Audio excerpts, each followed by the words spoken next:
Hello everyone, welcome to ప్రవీస్ kitchen.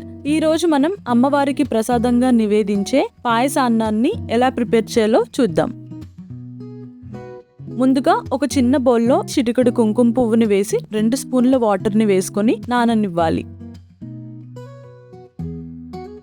తర్వాత మరొక బౌల్లో ఒక 2 స్పూన్ల సగ్గుబియ్యాన్ని వేసి ఒకసారి వాష్ చేసుకొని 1/2 కప్పు వాటర్ని వేసి అరగంట పాటు నానబెట్టుకోవాలి. ఇప్పుడు వేరొక బౌల్లో 1 కప్పు బియ్యాన్ని తీసుకుని 2-3 సార్లు బాగా వాష్ చేసుకుని 1 కప్పు బియ్యానికి 3 కప్పుల నీళ్ళని వేసి బాగా మెత్తగా అన్నాన్ని వండుకోవాలి. తర్వాత ఒక సాస్ పాన్ లో 1/2 లీటర్ పాలని తీసుకుని ఒక పొంగు వచ్చేంత వరకు మరిగించి స్టవ్ ఆఫ్ చేసి పక్కన పెట్టుకుందాం. మెత్తగా ఉడికించుకున్న అన్నాన్ని వేడిగా ఉన్నప్పుడే ఒక గరిట సహాయంతో ఇక్కడ వీడియోలో చూపిస్తున్న విధంగా బాగా మెత్తగా ఎనుపుకోవాలండి. వేడివేడిగా ఉన్న అన్నంలోకి వేడి పాలని కొంచెం కొంచెంగా యాడ్ చేసుకుంటూ అన్నాన్ని మెత్తగా ఎనుపుకోవాలి.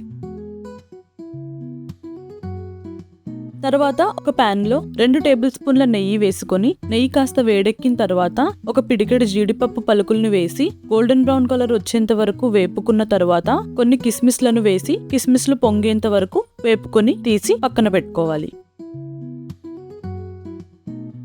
ఇప్పుడు అదే ప్యాన్ లో 1/2 కప్పు నీళ్ళని వేసి బాగా మరిగించుకోవాలి. నీళ్లు మరిగిన తర్వాత ఇందులోకి ముందుగా నానబెట్టి పెట్టుకున్న సగ్గుబియ్యాన్ని వాటర్ తో పాటు వేసి సగ్గుబియ్యాన్ని ఉడకపెట్టుకోవాలి. సగ్గుబియ్యం ఉడికిన తర్వాత ఇందులోకి ముందుగా ఎనిపి పెట్టుకున్న అన్నం పాల మిశ్రమాన్ని వేసి ఒక 5 నుంచి 6 నిమిషాల వరకు ఉడకనివ్వాలి.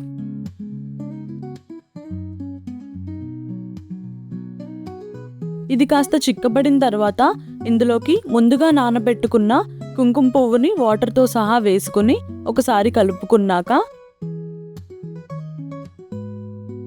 తురిమి పెట్టుకున్న 1 కప్పు బెల్లాన్ని వేసి కలుపుకుంటూ బెల్లాన్ని కరగనివ్వాలి.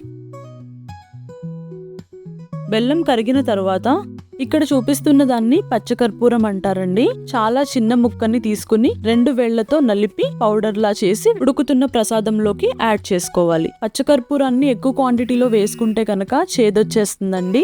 ప్రసాదాల్లో ఈ పచ్చకర్పూరాన్ని వేయడం వల్ల ఒక మంచి ఫ్లేవర్ వస్తుందండి, మిస్ చేయకండి. తర్వాత ఇందులోకి దంచుకున్న 4 యాలకుల పొడిని వేసి ఒకసారి బాగా కలుపుకోవాలి. తర్వాత ఇందులోకి ఒక 5-6 స్పూన్ల నెయ్యిని వేసి బాగా కలుపుకోవాలి. ఇక్కడ చూపిస్తున్న కన్సిస్టెన్సీ వచ్చినప్పుడు స్టవ్ ఆఫ్ చేసుకుని ముందుగా వేపి పక్కన పెట్టుకున్న డ్రై ఫ్రూట్స్ ని వేసి ఒకసారి కలుపుకొని తీసి సర్వ్ చేసుకోవడమే. అంతేనండి, ఎంతో ఈజీగా అమ్మవారికి ఎంతో ప్రీతికరమైన పాయసాన్నాన్ని చాలా తక్కువ టైంలో ప్రిపేర్ చేసుకోవచ్చు.